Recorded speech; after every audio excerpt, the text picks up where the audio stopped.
And we are live, ladies and gentlemen. Welcome to episode 82 of the Sling'N podcast. I'm TJ. And I'm Kent. And guys, frankly, it's just us tonight. Don't think this will be too long of a conversation, probably another hour show, as is quite commonplace when it's just Kent and myself. But there has been a relatively recent development, I would say, certainly gaining steam, as it were. And that is the principle of constitutional carry or permitless carry. So we wanted to, Kent and I were talking about this on the phone earlier, and, we realized it's probably a good idea to have a conversation with you folks and let you listen in and opine in the comments, of course. But first of all, let's get down to brass tacks here. Kent, what's new with you, man? I just had to Google the word opine. You're welcome. Apparently it means to give one's opinion or to smell like fresh scent. You made that last one up. I might have. Yeah, man. Doing the things with the guns and the people. Had an awesome class this past weekend with Tim from Tim Heron Shooting. So, did you get another shirt? No, this is the same shirt. It's just fits me better now that I'm skinnier. Rodney White's in the chat. What's going on, Rodney? And Rodney, to answer your question, I believe it would be tax. Fair enough. So, bigger classes coming up. Mm-hmm. Defensive pistol metrics coming up. Jedi's instructor class, Timmy's instructor class, range master, advanced coming down the pipe. I'm going to that because Justin needs love. So I'm going to take. No, I mean, does he really? No, honestly, I want to go on a trip with my friend to a range and do a thing. Like I really want to go with Justin and just go a place and I don't know, maybe get married. I don't know. We'll see what happens. The kids will be weird. Excuse me a moment. Why? Yeah. For those playing the home game, Kent pretended to remove his wedding ring. Yeah. Man, matches, all kinds of stuff going on. Lots of shooty, lots of work. Yeah, you just had a match recently, didn't you? Something IDPA, no one really cares because you're wearing a fishing vest. I was not wearing a fishing vest. I was concealing my gun under a T-shirt like a real American male. And I placed 7th. Out of? I don't remember. 60? 50? Somewhere in there. I mean, either way, that's pretty good odds. That's top 10% no matter how you slice it. Oh, easily top 10. Yeah. Not just top 10%, but literally in the top 10. Yes, there's that too. What else? The dogs, Apache and Georgie apparently want to join in on the conversation too. I apologize if you hear them. What did I want to say? Oh, there's a couple PCC dudes, and there were some real good high-end guys above us too. As far as like master level dudes and right. So it was a good group, and I definitely left a few mistakes on the table. I honestly should have been like 3rd or 4th. But things happen, you move on. If only you know what, we need to patent a shot timer start signal that says "fuck that, go faster" instead of beep. I think that works. To go faster, it was the remember not to get a penalty. In matches that are close like that, a couple penalty, like 3 seconds is a big deal. Well, yeah, it's almost like watching the scoring comparatives between like Olympic gymnasts. They're coming down to like the 100th of a point to determine the winner. How do you even give somebody a decimal of like other than like 9.5? Like where's little Miss Susie doing her backflip, floor routine and getting a quarter of a point or 0.32 of a point? Yeah. So I don't get it. An interesting point. Ronnie said 3 seconds is a big deal in a fight. And you're absolutely correct, Ronnie, but think of this more as in 3 seconds during of penalties for like procedural errors that are applied to your whole match score. Yeah, so you might have done 10 seconds and you might have even been faster, but because you perfed a line a little bit worse, a little farther away from center than the other guy, right? No, in this case, it was because I put my foot in the wrong spot. Yeah, because, in a gunfight. Hey, man, the rules is the rules. We can't bitch about the rules of the game we signed up to play. It'll get you killed in the streets, as I understand. Right. But bottom line being, Roddy, it's not as though I was 3 seconds slower than somebody else necessarily. It was more like, but Rodney's got a good point, because when I competed more frequently, that was kind of the mindset that I took into it, right? I am in a quote unquote, metaphorical gunfight with my squad mates, right? If Joe Bob runs the stage faster than me, then that's, damage that I would have otherwise taken in a fight, right? It's kind of the really fucked up and twisted way of looking at it, but it's a motivational factor. Sure. So if you look at the way those matches break down, there were probably 3 gentlemen. I'm not looking at any of this right now. I'll bet there were 3 guys, maybe 4, who did it overall faster than I did. That's pretty good. And then penalty wise, and then hit factor wise was the difference. So it happens. Yeah, Justin was standing there, right? You should have been watching the floor shadows. Oh yeah, that's right. It was on the indoor range too when the lights were out that I put my foot in the wrong place. Damn it! Just what your whole tactic goes right out the window when the shadows disappear. It does. Don't you know we are gun tuber podcasters? We owned the night, as they say. I do own the fucking night. Bravo 6 going dark and shit. Bravo 6 going dark. So what else? I'm gonna kill my dogs. Well, now it's your turn. So no, our dogs are clearly talking to each other through the podcast. Yeah, Apache's like, Carla, I love you. Please come marry me. The Tim Herron class this weekend was really fantastic. Of note, those people that the podcast listeners would know, obviously Tim Herron, myself, Zach Cox from Apache, Justin Payne from GMD, Ashton Ray from 360 Performance. Yeah, I think that's it that y'all would recognize and know who we're talking about. Am I sensing a after action show with Tim Herron and Zach Cox? Yeah, and maybe Ashton and whoever else we can get. So that was a great class. I missed Tim's barrel drill by literally that much ish, somewhere in there. On hits, not on time. If you know anything about the barrel drill, the time is the difficulty in that you have to shoot all splits within within a tenth of a second, 0.10 overall.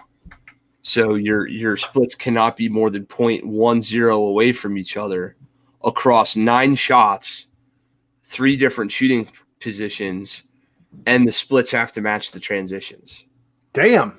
Right. So you shoot 1, 2, 3, 4, 5, 6, 7, 8, 9. So it's 2, 2, 2, move, 2, 2, 2, move, 2, 2, 2, move, 2, 2, 2, move, while you're moving between the barrels. And that pace needs to literally be 1 and 2. And so help me understand this. Is there a certain time hack that you have to you have to do it in a certain amount of time? You just have to maintain the tempo and the pace. Maintain the tenth of a second difference in tempo.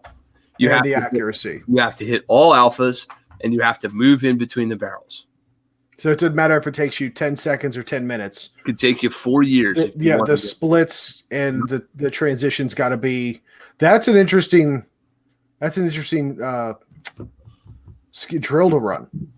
Well, so it's really a good way. The barrel drill is a really good job emphasizing all the various different skill sets that were utilized throughout the course. Gotcha. So cadence and tempo and movement and shot calling and transitions and lateral movement versus diagonal movement versus stop, plant, and shoot. For like there's just so many things that are all encompassed within the barrel drill. And then, oh, by the way, you have to essentially be perfect on your cadence. Right. I'm not trying to brag, but I mean, a 0.10 is, I think, as close as human. Yeah, that is imperceptible. Right. So we're literally talking like my pace and cadence across the movement was 1 and 2 and 3 and 4 and 5 and 6 and 1 and 2 and 3 and 4. You get where I'm going? Yeah, you so essentially you turned your brain into a metronome. Yeah. Anytime I say the word "and," that's when I'm moving. So it's 1 and 2 and 3 and 4 and 5 and 6. And right there, you need to move into the next position and do it again. Wow. So it's really, really interestingly enough, one of my students, Julie, who took the class and did fantastic, came over to me and she's like, "Hey, I got a question for you." I was like, "Yeah." She goes, "Have you ever waltzed?" I was like, "I mean, yeah, but I can't, like, what are you talking about?" She goes, "Come here." And she like picked her hands up. She's like we're dancing on the range. She's like 1 and 2. And I'm like, holy fuck. Yeah. It's going to work. And sure enough, it did. Yeah, tempo. It's kind of got a rhythmic thing to it, right? Almost musical, dare I say? I'll tell you what, Zach got goddamn close too. He never got his time perfect or his hits perfect, but he got awful fucking close to it. Really? Yeah. I believe that if he had another, everybody gets 4 attempts at it. I guarantee you that there was like if I'd have gotten a 5th attempt, I'd have probably got it. And I guarantee you that if Zach would have gotten a 5th attempt, he'd have probably got it. Of note, Ashton came pretty damn close as well. It's a bitch of a drill. I mean, it sounds so stupid and simple until you try it live. Well, yeah, it's like trying to touch your right hand to your right elbow. It sounds stupid until you try it, and yeah, see, it'll keep you busy for hours. I'm gonna be up in the garage at 3 a.m. with the Sawzall, cutting my right hand off so I can go got it. Right. Or trying to touch your right thumb to your right wrist. Yeah, see, you're gonna cramp up, and then I'm gonna have to listen to Sophie yell at me again. Yeah, but it's certainly it was a real interesting test of skills, and then of course there was a ton of just like, hey, let's run USPSA stages during matches. Hey, let's run man-on-man drills. Hey, let's freaking call your shots in front of all your friends at 25 yards. We smoke checked that shit. We did real well with it, as a matter of fact. Visual shot calling. It was cool stuff. I just gotta tell you what. So that was a really interesting experience, and one of my favorite things about a class is when you get really solid groups of people together. I mean, God, did we have fun? Ashton Ray called us all pancake eating motherfuckers, which is pretty funny. I was like talking shit at the other end of the line, and so was he. And I don't even remember what he said, but he looked at me and went, "You pancake eating motherfucker." I'm like, I'm getting skinnier. Like, that's one of those completely uncalled for. Like, the insult doesn't even throw you off. It's trying to understand the connotation to being a pancake eater. Right. Why? How is that insulting, and why is it throwing me off my game? I forget what. Hold on, I'm looking it up right now. PANCAKEEATINGMOTHER. What the hell movie is that from? Pancake eating motherfucker. Yeah, now you're gonna Google the movie, aren't you? Right, I'm looking. Well, what movie is it? Do you know what it is? No idea. Come on, Tom. It sounds familiar. Pancake eating motherfucker. Come on, Tom, say it with me, you pancake eating motherfucker. I don't know what movie that is. That's definitely Kevin Costner. Right. Draft Day 2014. No, you know what? I never saw that one. Well, there we go. It's a Draft Day movie reference. He told me, because I hit him with it. I was like, bro, a fucking fat joke? Really? And he was like, well, kind of, but it's really a movie reference. And I was like, I don't know. No, I know. That's pretty funny. Like, yeah, poor taste, bad timing. I'm losing weight. Leave me alone. Ashton, stop picking on my friend. Anyway, No, he's a solid dude. It was a good time. So we've got a topic for tonight, and it is because I said so, or just because you can, or never do that again, or don't ever do that. Yeah. Or don't ever. Yeah, just because you can. Oh, it's just because you can. Doesn't mean you should. Because you can blank doesn't mean you should blank. I wonder what we're talking. What are we talking about? We're talking explicitly about constitutional carry and permitless carry. Oh yeah, that whole thing. So, folks, let me add a little bit of background context here before everybody grabs their torches and pitchforks and storms the ramparts. Right? Get 'em. They hate gun rights, even though they've done more for gun rights than I have because I eat Cheetos in my basement. Whatever. Anyway, so folks, it's no surprise we're not breaking news. This is not an exclusive news headline for the masses, right? Constitutional carry, and permitless carry is proliferating and propagating throughout the United States. That's a great thing. Fantastic. Uncle Sam is finally realizing, well, at least maybe not Uncle Sam, but I guess his distant cousin twice removed, the individual states are mandating that. Hold on. Wait. What? I'm trying to figure out the familial association between what Uncle Sam being the federal government and then the states would be. This could turn into a fun game called "What Are the States' Names?" Or no, what is their familial relation to? Well, no, I get it. So our cousins. So it's Uncle Sam and cousin what? What's Tennessee's name? Terry. Cousin Terry. Cousin Terry, right? Okay. All right. So Cousin Terry, effective July 1st of this year, was one of the most recent cousins to say, y'all carry guns on my property if y'all want to. Right? And that's great, right? I do not want to pay the government to, so I don't want to satiate the ransom that the government holds over my rights that it sells back to me as privileges any more than the next guy. However, one of the massive benefits that I do think and will maintain that came out of permit requirements at the state and federal level was the impetus of a certain amount of training that took place. Boys and girls, I know that we've been doing 82 episodes, but we kind of care about training here at the Sling'N podcast. And yes, Kent, I see you doing the air quotes and everything. Yes, training. Yeah, right. Got it. I agree with you 100%. The training, as somebody who has given state mandated concealed carry training, I can tell you it is absolute horseshit.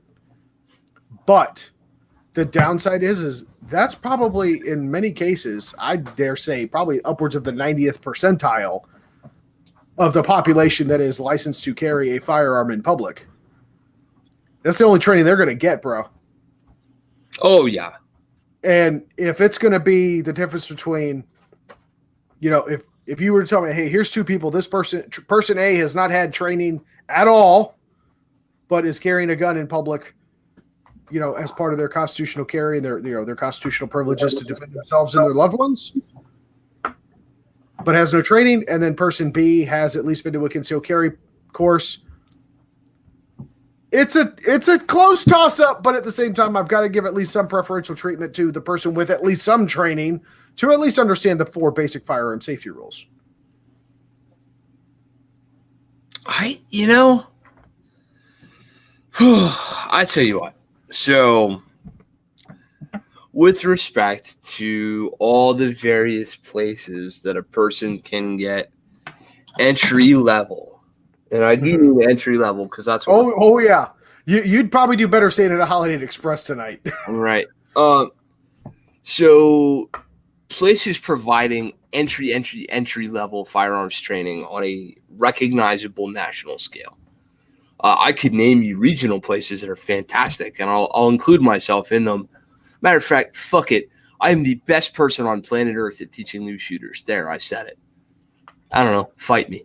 And I'll name you my competitors. I think John Murphy does a fantastic job of it. I know the guys at Gunset do. Clearly there are people around who run very clear, very, very, very clearly defined metrics and standards of firearms training companies who are bringing in the new people and doing a good job of it. Without the expectation, right? We don't want to put off any of the newbies that might actually go, stumble across this and be inspired to go get training. This is not intended to make you the Delta Sniper Ninja Operator SEAL trainer, right? This is to get you to a competent level of proficiency that would not only facilitate and enable your skills as a responsible self-defender, but also enhance the likelihood of you and unintended targets coming out okay from a violent encounter. Sure. So we're talking really about base level stuff here. There are some national organizations who are known for doing this. I am not clearly nationally known for doing this, but there are some places that are. The National Rifle Association. There are some of these like regionally kind of sort of national, like the legal heat classes and stuff like that. There's USCCA is out there. And then there are some smattering of SAF TD, Second Amendment Foundation Training Division guys out there who are also doing that. And then, of course, for entry level and way beyond entry level, there's the Rangemaster certificates. And those are all nationally recognized organizations providing CCW style entry level training. I would say that of all of those, the only one worth a shit, and yeah, I mean it, fight me, is Rangemaster on a grand scale. At a grand scale, I would agree with that. With notable exception, I know there are some guys like Dave Jenkins and Tim Kelly. I don't know that Scott Cronin does the NRA basic stuff for the or any other affiliation, so I won't speak for that. But I know for a fact that Tim Kelly, for example, at Apache Solutions is doing – I bet Tim's doing the best goddamn NRA classes that are being taught anywhere in the country, to include at the NRA, because I done salt those and they weren't good. Right. So I'll say that right now. Those curriculums need some work. But the bottom line is in most corners of this country, you can find guys and gals who are putting out super basic level firearm safety information that has a modicum of quality to it.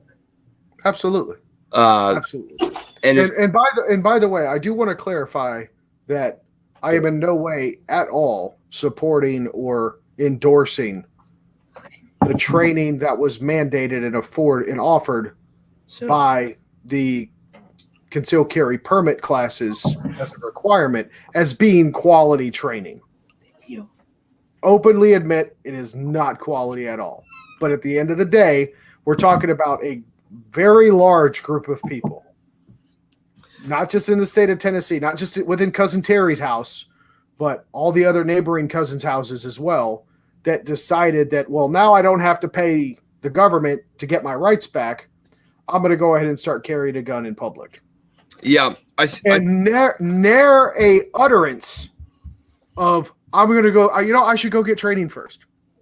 Or at least seek training at some point, ever. Yeah. I think what happens for people is that this becomes when training is mandated, and we're kind of arguing both sides of this coin, so we'll get there. We'll absolutely talk about rights. We'll absolutely talk about how the government has no business in any of this. We'll talk about all these things. I'll even devil's advocate. TJ and I, by the way, don't even entirely agree on this. I think we're probably 85 to 90% there, but we'll definitely unpack all this a little bit. But the thing is simply this, is on a grand national scale, quite frankly, the infrastructure and the backbone and the organizational prowess, the finances, and most importantly, the curriculum do not exist to provide 50-state legit, squared-away concealed carry training. Correct. That would meet the standard of anybody on any of the viewers here, anybody who knows anything would look at the NRA basic curriculum and they say, hey, that's really good that the NRA does that. It's very valuable. It's a great first step. Doesn't do diddly shit for you carrying a gun in public. It just doesn't. And that's okay. Everybody needs a first step. The NRA is maybe equivalent to hunter safety. I would barely give it that, but it's a close second. It's a good analogy. I spent let's see, when I took hunter safety back when I was my son's age, actually, yeah. Well, Junior will be going through his hunter safety course actually coming up here this deer season. But I remember that being 24 hours of solid training. It was 2 days, 12 hours each day. Sure. And of course that's different in every state and yada yada yada. But yeah, that particularly was in Virginia back in the 90s. What their requirements are today, I do not know. Right. But yeah, it's a big deal to me. It really is. It bothers the hell out of me that look. Like I said, I'm on the same side. It's my house, my life, my family. It is my job and my duty to protect them. But there comes a time when your job and duty to protect or execute or do whatever in alliance with your rights as a human being and a citizen of this country might actually endanger the lives of the other people around you. Yeah, well, that's the thing that people really miss about all this is what you're essentially saying is that you believe it is okay. I'm not talking about you believe that it is your right or da-da-da. I'm literally saying like you think it's a good idea to put a grenade in your pocket and walk around. Who are you? What is your previous experience with fucking grenades? What do you know about this? How much time, effort, energy, knowledge, skill, experience do you have in the idea that you're going to strap on a gun and carry one around in public? And no, I don't care how good it is. YouTube isn't a substitute. No, I don't care how good this medium is. Our podcast, TJ and I are smart guys. But at least TJ is. Well, we pretend to be on here anyway. Right. What you guys don't know is every episode we just hang up and just go back to our finger painting and wall licking. Yeah, pretty much. TJ is an executive in information technology. I teach collegiate courses. I can develop curriculum just fine. I run a firearms training company that's successful. I have a corporate day job. Pretty smart cats, and we got a podcast medium about guns. We could do an amazing job. We could devote the next 100 episodes of this show to things all about the new concealed carrier. And none of that, 100 hours of free audio information, none of it would be a substitute for several hours of training in person. Yeah, no, 100% agree with that. 100% agree with that. So like you can read about surgery and the human body all day long. You could dedicate your entire life to it until it comes time to cut open a human body and perform surgery. Like you don't know shit. I'm sorry. Reading books and watching videos ain't going to do it justice.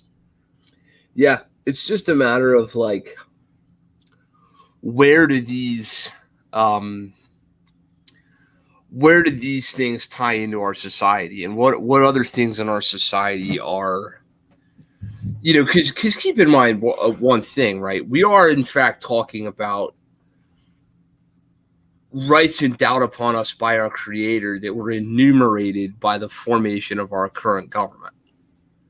Mm-hmm. There are many things we take for granted in our society. And we throw the word right or rights around. I have the right to this. I have the right to that. The truth is,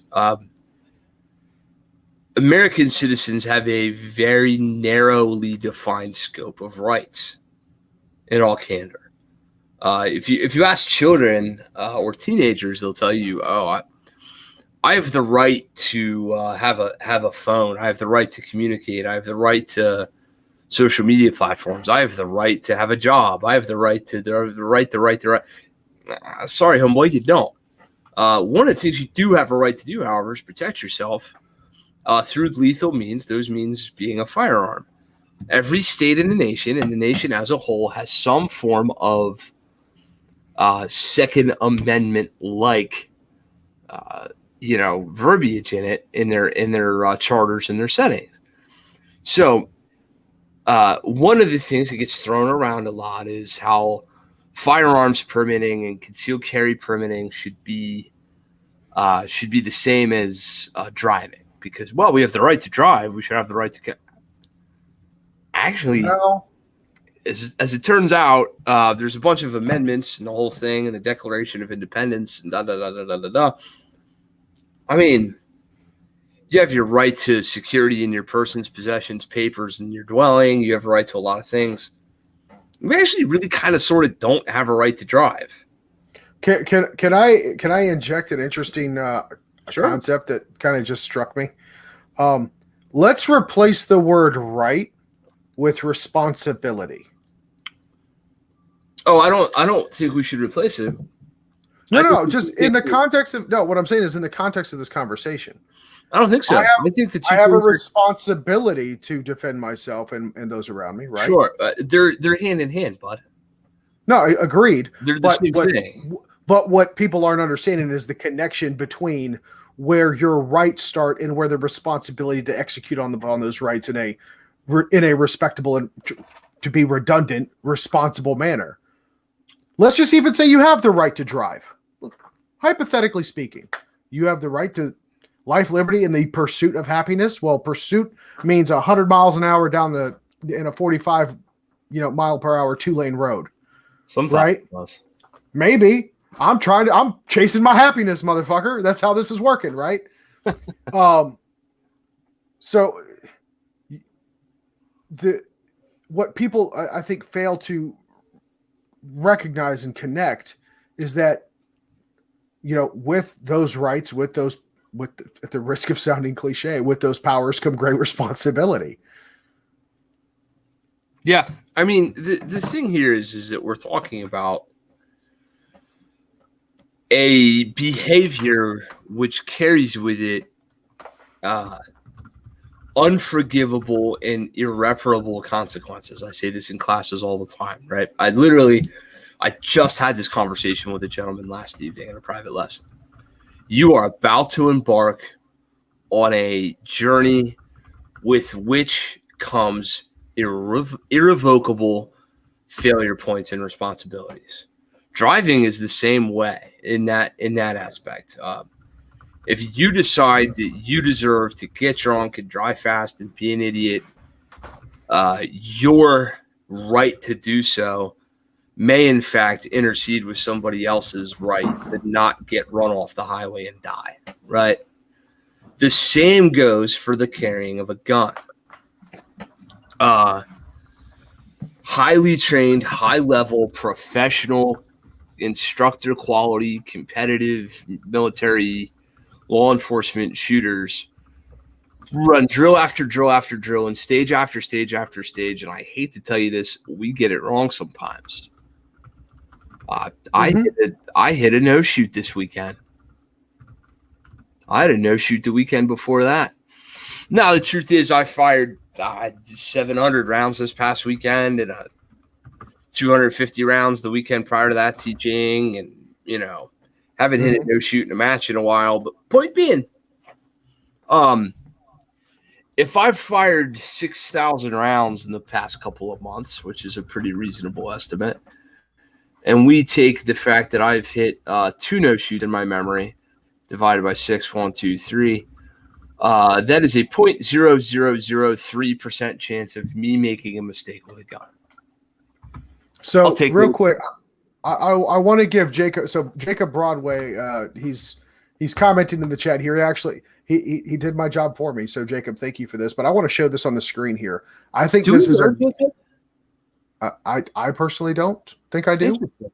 I know a few Jacobs, but yeah, this is a great one. So for those of you that might be listening to this on a podcast, one of our viewers has posted in the comments, driving isn't the best analogy to correct my previous statement.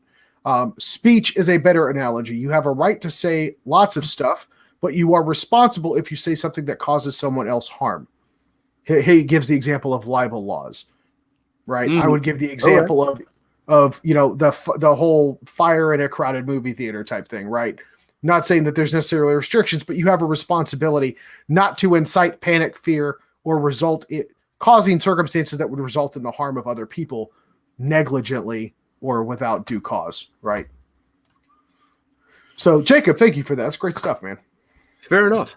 Yeah, you can take this in any direction you want to take it, but to me, what I'm really trying to say is the exercising of the right of carrying firearms does, in fact, Jacob, thank you for the clarification, does, in fact, endanger your fellow citizen.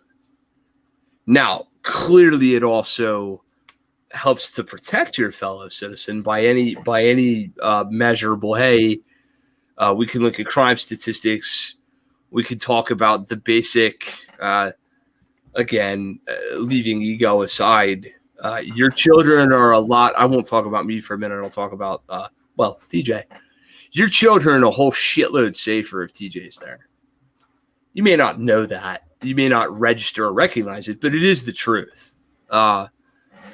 So there clearly is a balancing of the scales that need to happen where we need to weigh the pros and cons of, hey, first of all, is letting somebody carry a gun a good idea or not? Second of all, maybe more importantly, because fuck the government, I really don't care about their opinion. You, as an individual, need to be capable of making that choice, and you need to decide for yourself if you're really, truly competent to walk about in public with this tool. No different than,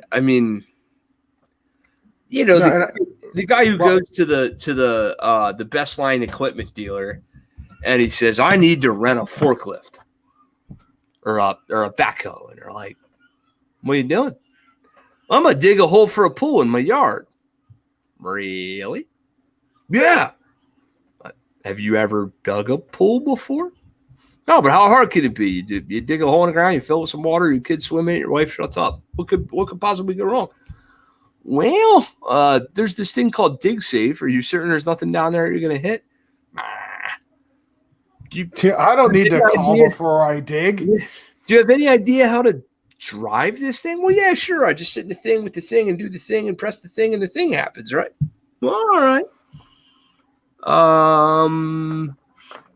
Okay. Well, so here's for $400 this weekend, you can rent a backhoe. And then they give homeboy the keys to the backhoe, and homeboy standing there next to the trailer looking at the backhoe. Insert YouTube video here, watching this jackwagon try to put the backhoe on the trailer. Because guess what? He has no fucking idea what he's doing with the tool. Yeah, you made a point of clarification. So before people set their computers on fire, we are not advocating at all for government overreach and control over what we do with our constitutionally enumerated privileges and rights. Okay. However, we are absolutely advocating as firearms supporters and carriers and users that if you want to do even close to what we do, you need to pull your head out of your ass and show some personal responsibility to make sure you don't fuck up and shoot the wrong person. Yeah, that's really what it comes down to. This is about individual responsibility. Yes, do I believe there should be an aptitude test before you go vote? I think there should be an application process between you and your neighbors and your immediate family before you give birth to children.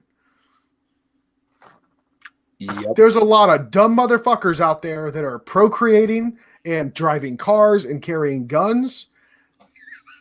Just a fucking and shooting and driving. Right? Cousin Terry. Have you not seen Idiocracy? It happened. Yeah, Cousin Terry. And I'm sorry, your grandpappy didn't teach you fuck all. The ATF should not be called the ATF. It should be called Fuck, Shoot, Drive, Drink, Smoke. It's a Bocephus song.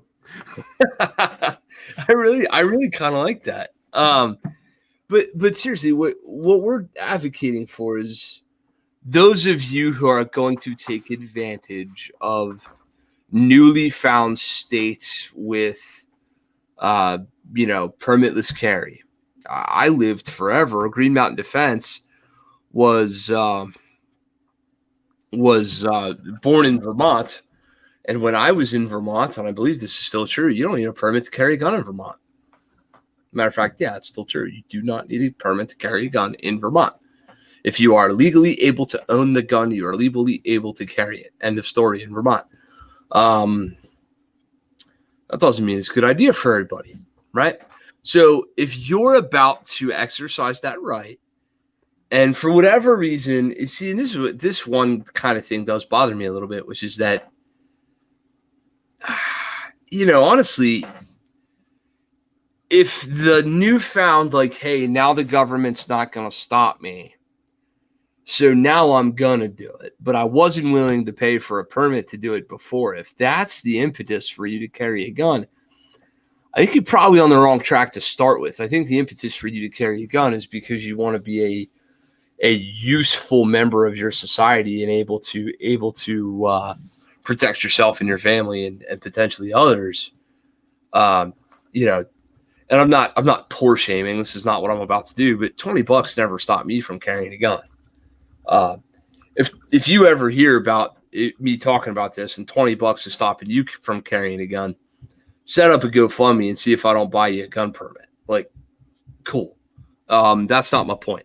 My point simply is that now all of the sudden that the news and all the, a permitless carry in Tennessee. And it's like, and we're using Tennessee because, well, TJ's there with Cousin Terry. If that's what got you off the couch and got you to strap on a gun, I'm concerned about your general skill set and your motivations. How about I just say it like that? Yeah, it's a lot of it was predicated on things that I was seeing local, right? You see the local news on social media, whatever, where you get the headline, for your geographic region, right? July 1st, 2021, constitutional carry comes to Tennessee, right? Read the comments. Sweet, now I'm finally going to go get my permit. Now I can finally carry my gun, right? Yeah. That's what scares me, and Jacob, I agree with you 100%. So Jacob mentions that the things that I just addressed in my tirade, are not Jacob didn't say tirade, by the way. TJ did. Are not rights which our Constitution guarantees or enumerates. Agreed. But follow me along this track here.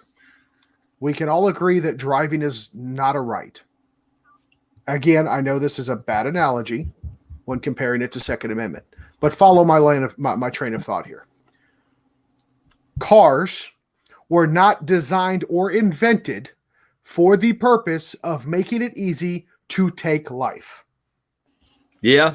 I will not, no bones about it. I'm not going to hide behind these stupid ass NRA talking points where it's a modern sporting rifle. No, my guns, yes, were designed to kill. Be it game, to feed my family, be it a two-legged human being that threatens my life and well-being. I do not care. That is their purpose.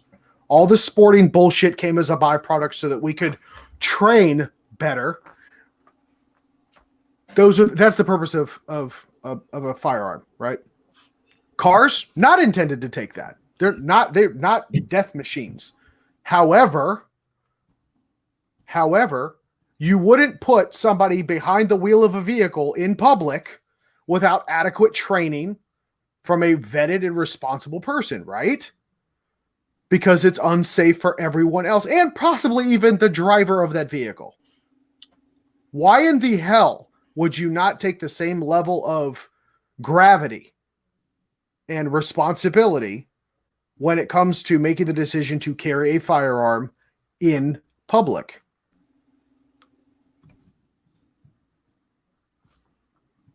Rodney and I are having a blast in the chat.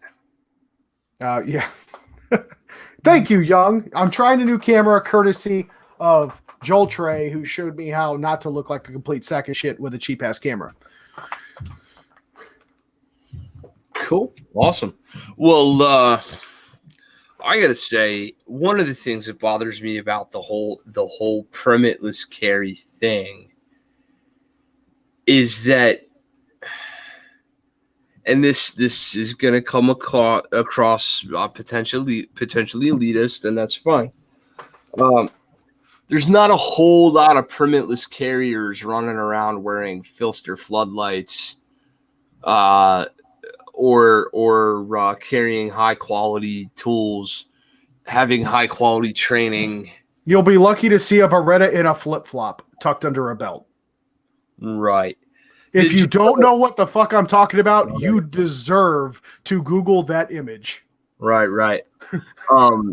Generally speaking, the folks who are most likely to take advantage of that, and who were if you were in a state where 4 months ago, let's say you're a man in your 40s, you're 40 years old, and you've lived in Pennsylvania for your entire life, and the year that you are 40 years old, you decide to start carrying a gun, and your motivation for that comes from the fact that you now all of a sudden have a free permission slip to go do it with no fees, no paperwork, and no permit, and that's what motivated you.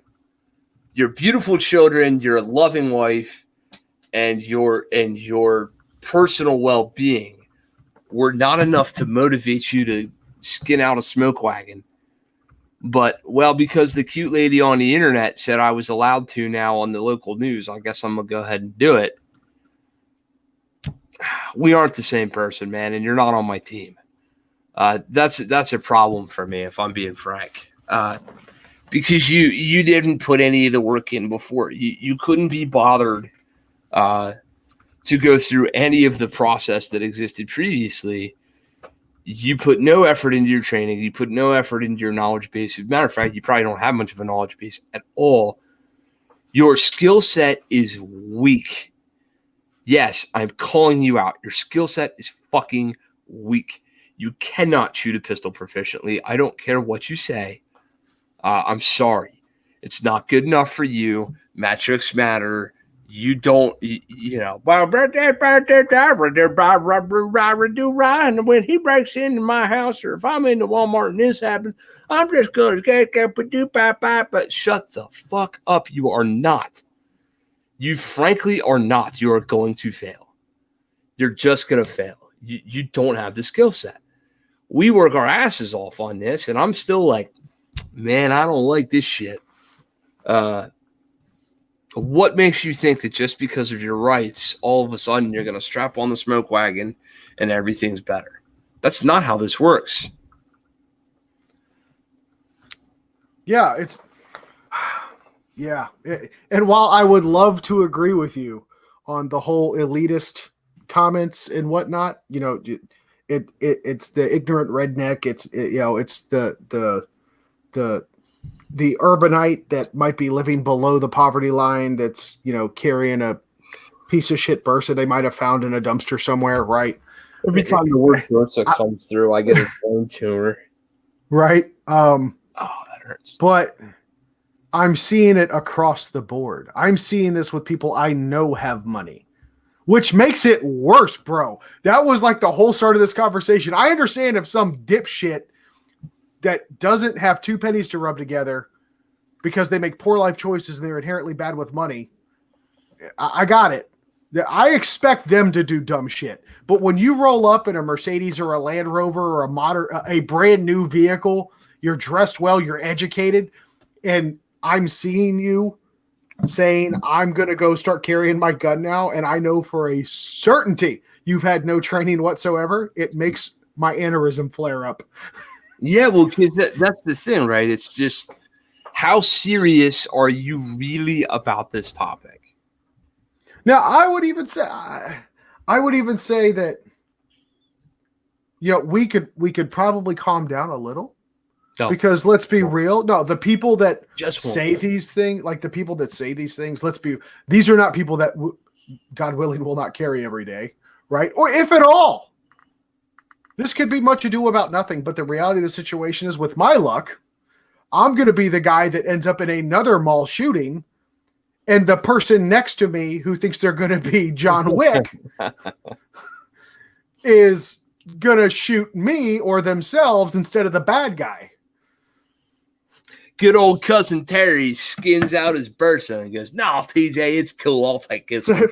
We're going to replicate, which is all fun and game. Yeah, everyone wants to be Wyatt Earp until they realize Wyatt Earp was a gun-grabbing liberal. Oh my goodness! So, Mr. Jacob says, let's talk about why training. Jacob, I don't mean to be a twat waffle on my own podcast, but I will simply say that we have literally 81 episodes about that very topic on here. I would also say, no, I 79 anyway. There might be two fucking rounds. Yeah, there might be where we're just screwing off. The New Year's Eve episode comes into mind. Sure. But mid-70s. Well, no, so we've spent the last 45 minutes bitching about the situation. And I think this is the bigger problem here. If there's no mandated government training, right? Because as we've said, made it clear, we're not advocating government intervention or oversight on this matter at all. The government is being farther and farther pushed away from invading on our rights as Americans and free citizens. They need to stay as far back as we can possibly push them. Got it. But what's the solution? Yeah. Well, that's the magical problem. You could take the top 10, world-renowned, nationwide, expert trainers and put them in a room. They could come out with the 10 commandments of training, right? This will make everybody who reads and partakes in this training the best shooter on the planet.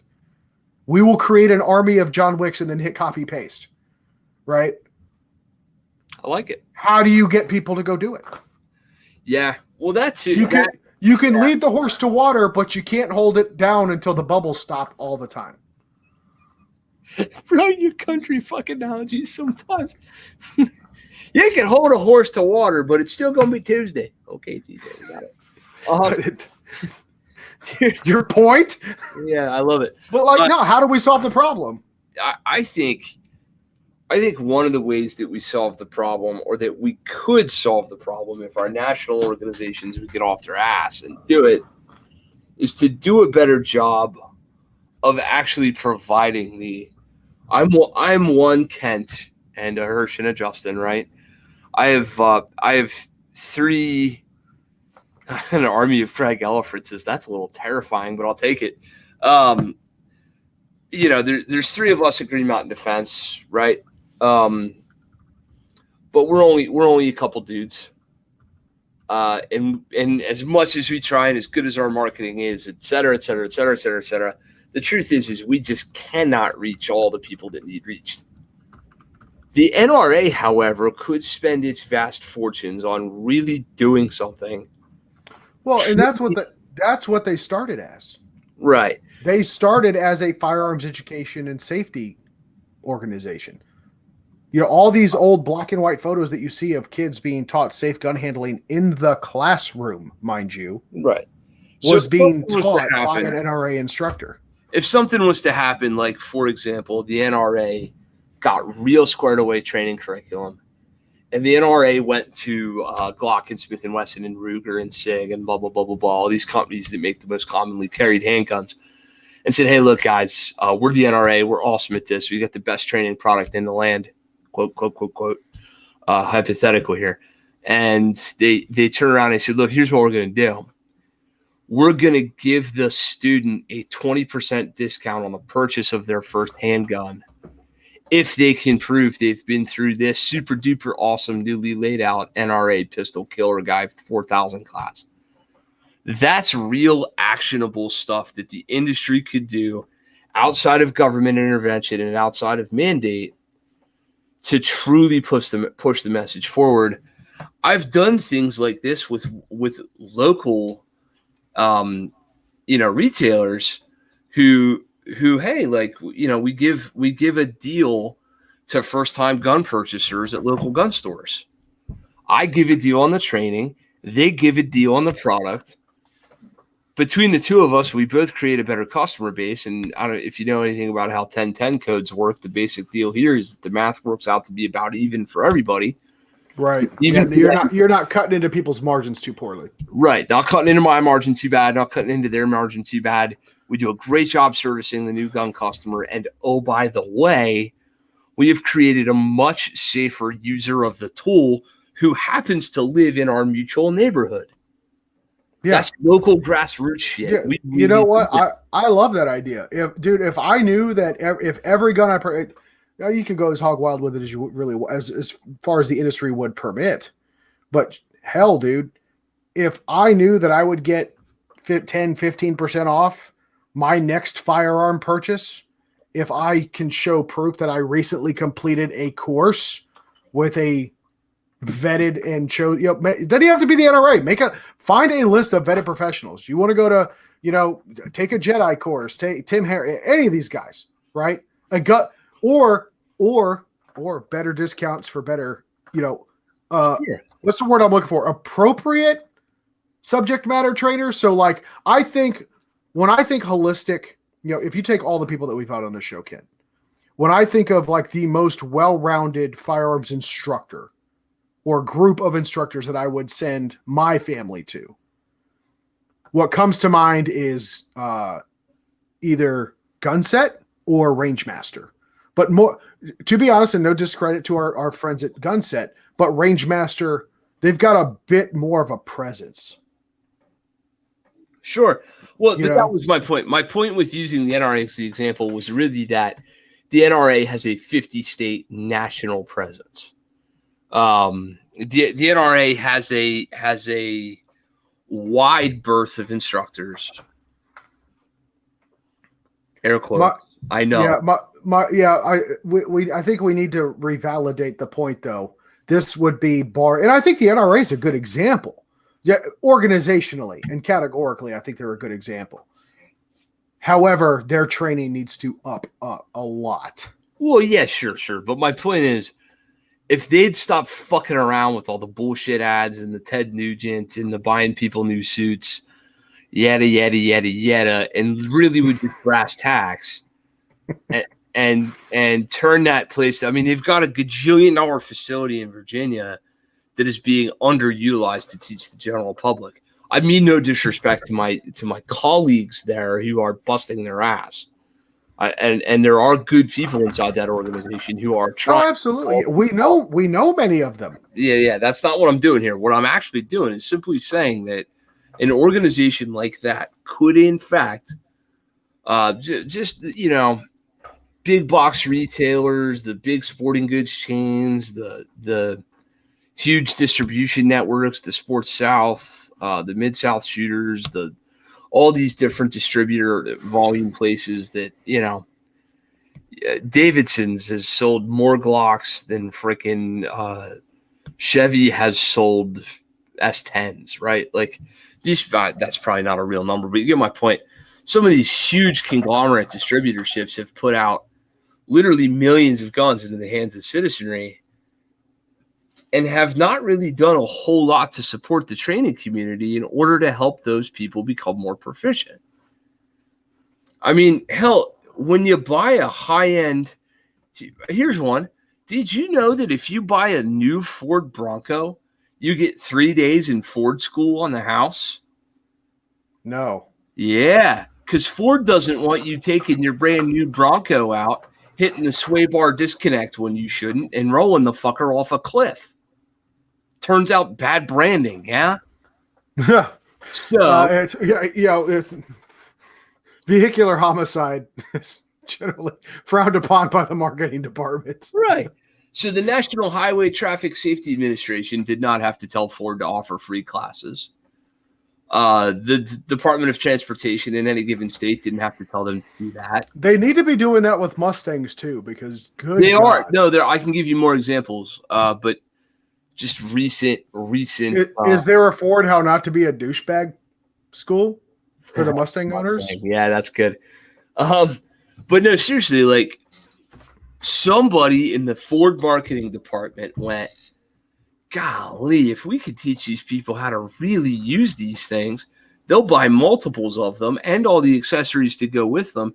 And they'll recommend them to their friends. Yeah. And oh, by the way, it'll start a culture and a community. And oh, by the way, chances are pretty good that we can reduce accidents and injuries in the process.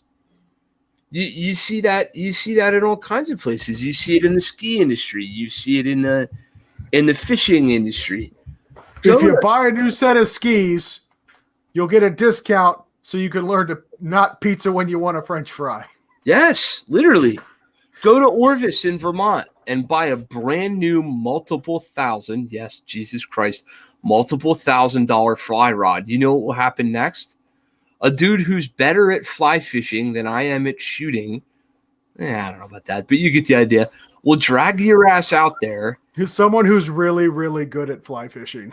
Will drag your ass out and show you how to cast that brand new rod you just bought.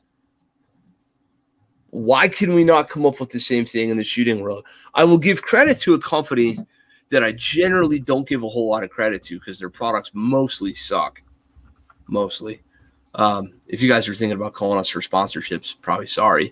But SIG, with the Sig Sauer Academy, has done a phenomenal job of exactly this. I love that place. I will continue to train there for years and years and years. They've put out really high quality stuff. They're super accommodating to users of all different platforms and tools.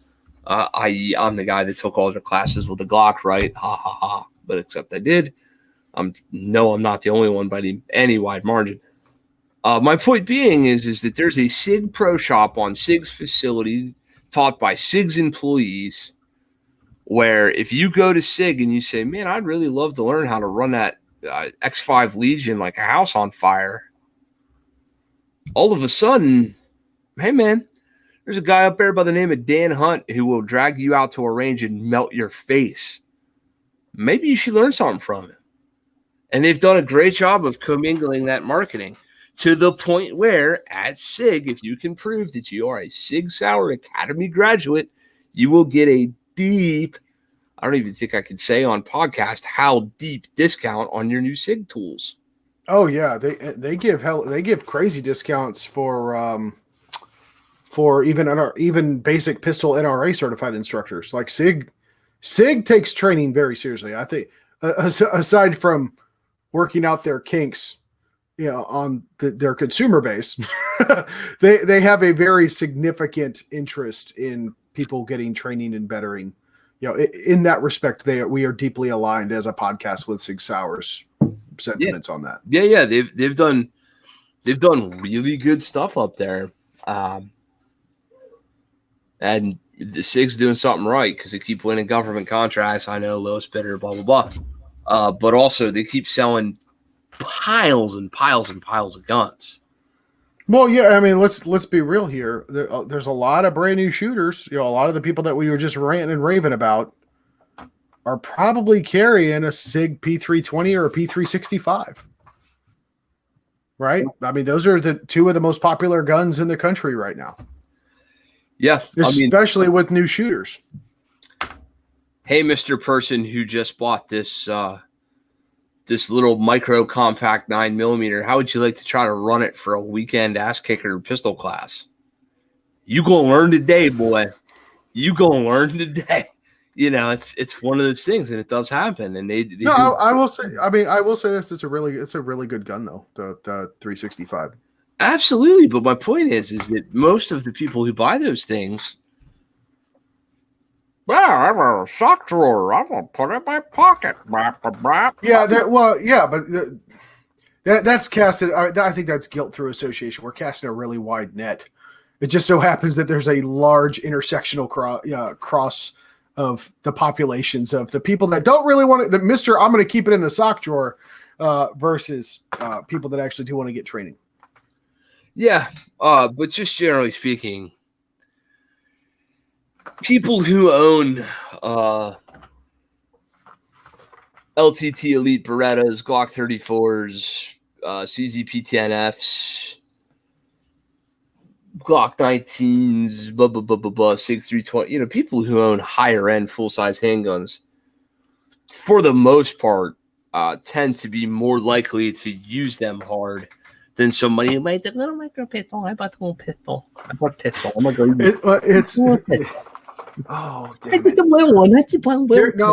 There's a Looney Tune character that you're reminding me of right now.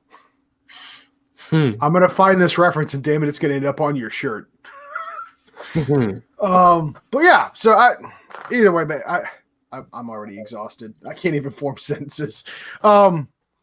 Guys, we didn't want this one to go too long, but I think the point's been made pretty clear, right? If you know someone, like I'm going to challenge you guys. So Kent and I, we have this podcast. We do this weekly, just about every week. We're doing our part. Kent, truth be told, while I don't think it'll ever come to fruition in the near term, probably not in mine and your lifetimes, but that's probably one of the better solutions that I've heard with how do we incentivize the general public to get up off their ass and actually go get training. That's probably one of the best solutions I've heard. Clearly you put thought into it, but I want to challenge each one of you guys, because generally speaking, if you're hearing the sound of my voice, there's a high probability that you already have an interest in training, are signed up to go get training, or have gone to training at some point, right? Be the advocate. We're not expecting you guys to go out and try to teach these people how to shoot. You may not be qualified, may not even feel comfortable doing that. But, if you come across one of those people that probably needs a nudge in the right direction of their nearest qualified firearms instructor, yeah, I'd be happy if you went and told them about that instructor more so than if you told them about this podcast. Yelp. So, except fuck that. Tell people about this podcast. Yeah, tell them about it. Let's not be stupid here. And while we're at it, Kent, I don't think we could, we do this for free, but we couldn't do it for free without certain people. Am I right? Hearts. Yeah. So listen, right. The training end of my business is what really helps keep the lights on around here. So I would be honored if you would, if you're in Pennsylvania or if you're in the Northeast, or I don't give a shit. If you're in Alaska, I'm worth it. Get on a plane and come find out. Damn it, I'm worth it. GreenMountainDefense.com/training is where you can find me and my information, and information about hosted classes. I'd love to have you come out to a class. If you are looking for somebody in your local area to train with, and for whatever reason you can't come see me, God help me, I will find you somebody. We are networked in with Rangemaster, who has instructors all over the country. We're networked in with the guys from Apache Solutions, the Handgun Combatives crew. We're networked in with folks who teach and who are endorsed by all kinds of various organizations and so forth. I assure you, if you email me and say I'm in Kalamazoo, Missouri, I don't know if those two places are the same place or not, but you get my point. Come up with a town, city, state, and zip code. I will find you quality firearms training within a couple hours drive, 2 max. I can find it for you. And I can find it for you by literally getting my cell phone out and going, beepsy boopsy, hey dudes, who's around here? Somebody will hit me back. If I can do that, Google can help you. You need to vet those people. You need to work on all that. We've talked about that here previously, but generally speaking, if you're looking for it, it's out there. My goodness. Apache Solutions, Gun Set, Dave Jenkins from Lions Pride Training Group, Phil Groff from Vigor Training, Ashton Ray from 360 Performance. We got a guy in the chat here who's from Pittsburgh. Damn, dude, Ashton Ray's right in your backyard. If you haven't trained with Ashton, you're missing out big time. Do we got anybody on the West Coast, by the way, that we recommend yet? Yeah, Gabe White is on the West Coast. I have a hard time keeping track of where everyone's proximity is. Yeah. We need a map. I keep telling you we need a map, but you won't pay for the push pins. So it's just. Yeah. Who else? Now you see made a joke, and now you fucked me up. There's a couple legit people in New Mexico. There's a couple legit people in Arizona. There's a couple legit people in Utah and Idaho, and Yeah, the more I think of it, I'm not going to run through the longest, ridiculous list of names, but there's people on the West Coast for sure.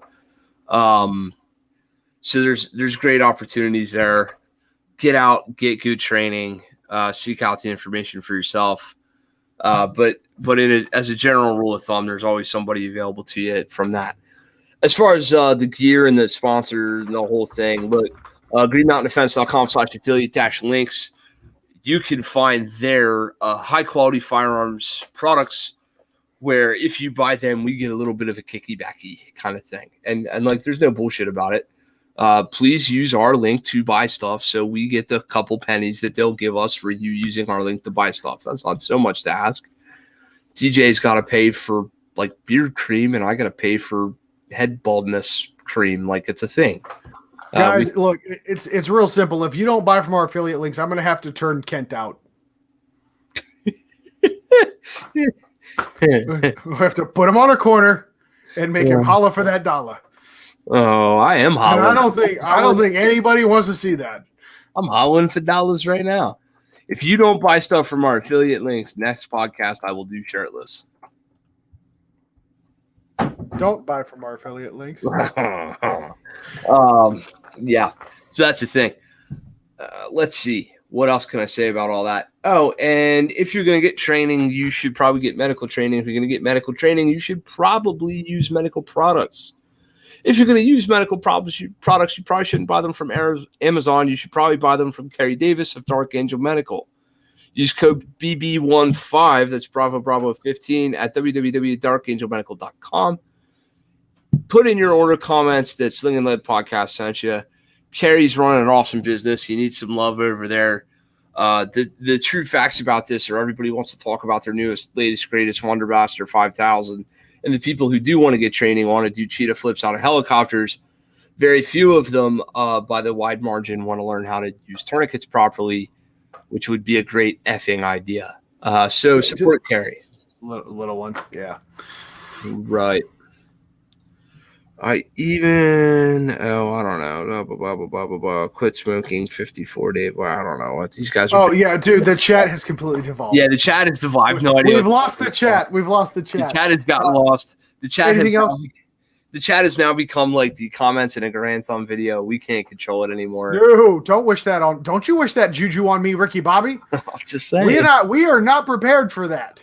TJ's, I will not work on this another minute. I don't think we're ready for that.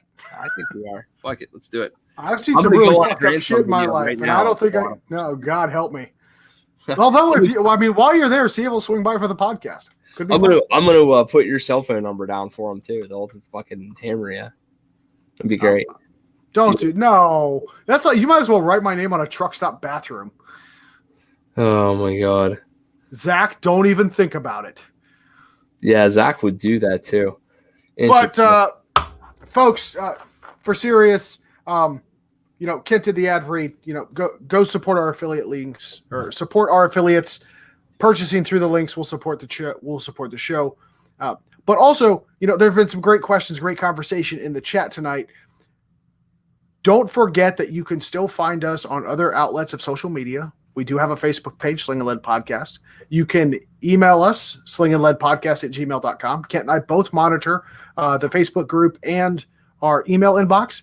If you have comments, questions, anything that you want to talk about, maybe we'll answer it on the show. Or maybe we can just turn, maybe you're a little bit more self-conscious about that type of stuff and you want to, have a more private conversation about how you can seek out your training needs. Reach out to us. We're here to help you guys as best that we can in hopes that you will pay it forward and help each other likewise. greenmountaindefense.com/training, greenmountaindefense/affiliate-links. And of course, greenmountaindefense.com/resources, an often understated and underrated aspect of the greenmountaindefense.com website is the amount of thought that Kent has put into an adequate reading and video list for those of you that are interested in expanding your mind without the use of DMT and other medical substances. Holy crap. I would do.